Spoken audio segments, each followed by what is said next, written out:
4 अक्टूबर 1884 को उत्तर प्रदेश के बस्ती जिले के छोटे से गांव अगोना में एक बालक का जन्म हुआ। नाम रखा गया रामचंद्र शुक्ल। पिता पंडित चंद्रबली शुक्ल सदर कानूनगो थे और माता का नाम निवासी देवी था। दुर्भाग्य से बाल्यकाल में ही मां का देहांत हो गया। इस आघात ने छोटे रामचंद्र को असामान्य रूप से गंभीर और अध्ययनशील बना दिया। परिवार मिर्जापुर चला गया, जहां उन्होंने लंदन मिशन स्कूल से 1901 में एफए की परीक्षा उत्तीर्ण की। पिता चाहते थे कि वे कचहरी का काम सीखें, किंतु रामचंद्र की रुचि ज्ञान और साहित्य में थी। इलाहाबाद जाकर वकालत पढ़ने का प्रयास किया, पर सफल न हुए। स्वाभिमानी स्वभाव के कारण नायब तहसीलदारी जैसी नौकरियां भी स्वीकार नहीं कीं।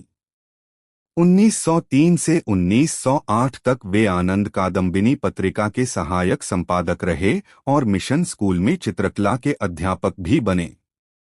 इसी काल में उन्होंने पत्र पत्रिकाओं में लेख लिखना शुरू किया, जिससे उनकी विद्वता का यश चारों ओर फैलने लगा। 1908 में काशी नागरी प्रचारिणी सभा ने उन्हें हिंदी शब्दसागर के सहायक संपादक के रूप में नियुक्त किया। उन्होंने नागरी प्रचारिणी पत्रिका का संपादन भी किया।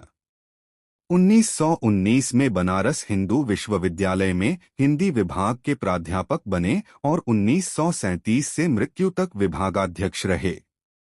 स्वाध्याय से उन्होंने हिंदी, संस्कृत, अंग्रेजी, बंगला तथा उर्दू भाषाओं का गहन ज्ञान प्राप्त किया। 2 फरवरी 1941 को वाराणसी में हृदय गति रुकने से उनका देहांत हो गया। आचार्य रामचंद्र शुक्ल हिंदी साहित्य के प्रथम व्यवस्थित आलोचक, निबंधकार, साहित्य इतिहासकार, कोशकार, अनुवादक तथा संपादक थे। उनकी सबसे महत्वपूर्ण कृति हिंदी साहित्य का इतिहास 1929 हिंदी साहित्य इतिहास लेखन की आधारशिला मानी जाती है, जिसमें उन्होंने साहित्य का काल विभाजन किया: वीरगाथा काल, भक्ति काल, रीति काल तथा आधुनिक काल। अन्य प्रमुख कृतियां हैं चिंतामणि, 2 भागः मनोवैज्ञानिक निबंध जैसे क्रोध, ईर्ष्या, श्रद्धा तथा साहित्यिक निबंध, विचार वीथी, त्रिवेणी, रस मीमांसा, जिसमें उन्होंने रस को स्थायी भाव का उत्कर्ष माना और शांत रस को मान्यता नहीं दी, जायसी ग्रंथावली एवं तुलसी ग्रंथावली की भूमिकाएं, काव्य में लोकमंगल की साधनावस्था, काव्य में रहस्यवाद आदि। संपादन कार्य में हिंदी शब्दसागर, भ्रमरगीत सार, सूरसागर सार उल्लेखनीय हैं।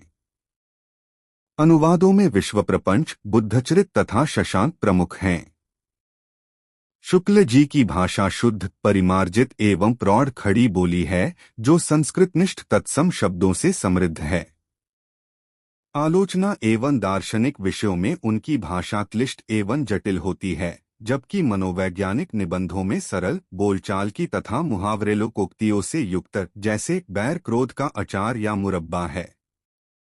भाषा सदैव विषयानुकूल, संयत तथा व्यंजनापूर्ण रहती है। शैली की दृष्टि से वे गवेषणात्मक, विवेचनात्मक तथा भावात्मक तीनों रूपों में लिखते थे। उनकी शैली में छोटे संयत वाक्य, तार्किकता, पांडित्य, हास्य व्यंग्य का तीखापन तथा गागर में सागर भरने की क्षमता दिखाई देती है। उन्होंने हिंदी आलोचना में मनोवैज्ञानिक दृष्टिकोण अपनाया और काव्य का उद्देश्य लोकमंगल की साधना माना।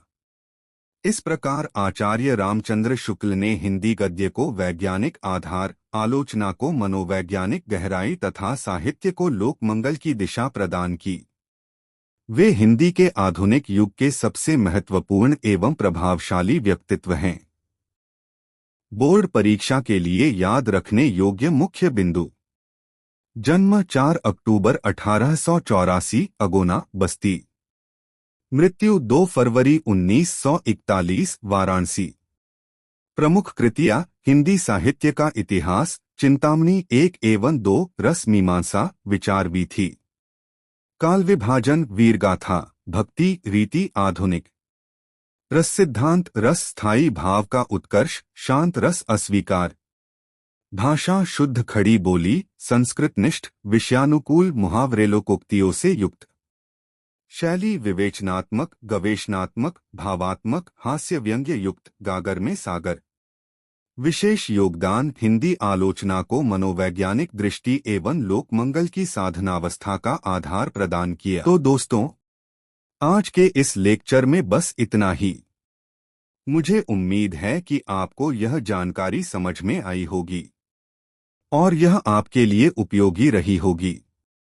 अगर आपको यह वीडियो अच्छा लगा हो तो इसे लाइक करें, अपने दोस्तों के साथ शेयर करें और किसी भी सवाल या सुझाव के लिए आप नीचे कमेंट जरूर करें। धन्यवाद दोस्तों, फिर मिलेंगे अगले वीडियो में।